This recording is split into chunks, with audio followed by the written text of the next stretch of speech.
me. I'm back a day early. Had a doctor's appointment, so I took off today. But anyways, guys, we are going to talk about Scream 5. I've talked about it a couple times here on my channel. I'm calling this the Scream 5 analysis, and something just popped into my mind when I went to come up with this idea of the title for it. I don't know how many people out there have actually seen it. Whoever's watching is going to be watching this video. If you haven't seen it, I would recommend not watching it because there are going to be spoilers in here. I'm particularly going to talk about the two killers that are in the film, and yes, they are both male and a female. We have not had two male killers in a Scream franchise until ever since the very first one. The things I didn't like about the male character that played one of the killers is I didn't think he was...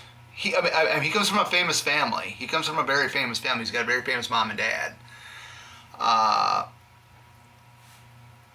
didn't think he was really all that believable as the killer. That's... you'll know what I'm talking about. If you see the film, I just think...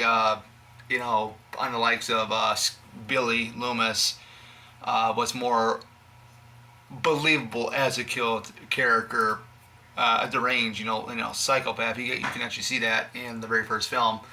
As for the second killer, which is the female, she was a little bit more believable. I think the female killer. And I'm going to announce there was a female killer in the fourth film as well. But I don't want to spoil who that is, just in case if nobody has ever seen Scream 4. But I think the female killer in Scream 4 was much more psychotic and more believable the way she played her character. I thought it was amazing.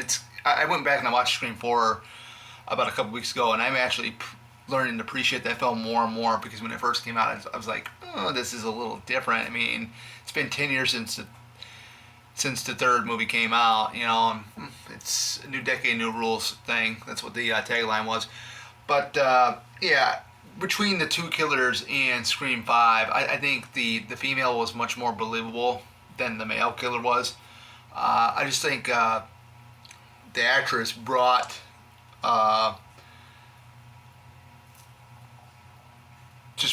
her own take into it, which it kind of reminded me of Stu a little bit, in a sense. Of course, the showdown does take place. The final showdown does take place at Stu Macher's house, which that's another complaint I do have. I love that it was in there, but I think we were all hoping that we would actually see Stu in this film, and come to find out the one killer. The one killer actually lives inside the house because their parents bought the house, So, I thought that was one of the other downfalls. I'm just trying to keep it back from not spoiling who the killers are, guys. It's what I'm trying not to do. And it's so hard because there are some people out there who have never seen these things, and if I can put a description down in the video saying spoilers, do not watch, you guys won't do it anyway. You guys will just click on the video and just watch it for the heck of it. But who did I like more in Scream 5 between the two killers? I would probably have to say the female more than the male, just because after seeing the female killer in the fourth film, I thought that was just epic. But that was a character that was had ties to Sidney Prescott. But very, very, very insane what that killer did in the fourth film, to set up the crime scene and whatnot. And you'll know what I'm talking about if you see Scream 4. It's going to be really, really interesting. I'm pretty sure everybody's heard about the leaked trailer for Scream 6. That's a fake trailer anyway, but I'm very surprised we haven't had a Scream 6 trailer yet because Shazam, I believe, is coming out in March. That trailer has been shown already. What else? What else we got coming out in March? Oh gosh, I'm trying to think off my head. There was another movie that's coming out in March. Creed 3 is coming out in March. That trailer has already been shown, the first trailer of that. So we should be getting a Scream 6 trailer sometime either next month or in December, I would think. But going back with Scream 5, the Scream 5 analysis, the whole purpose of this video was discussing which killer I thought was more believable, which actor actress was more believable as the killer. Like I said, hands down. Now, if I took this female killer and compared her to the female killer that was in Scream 4, hands down,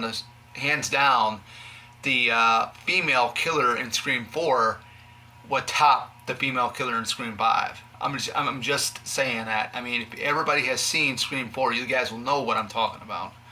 So, but the other complaint I had is, it was awesome seeing Stu Macher's house. Everybody was so excited that he might be in it. I was hoping so, but it never happened. But they say, like with Wes Craven's original trilogy, you thought you knew who the real killers were.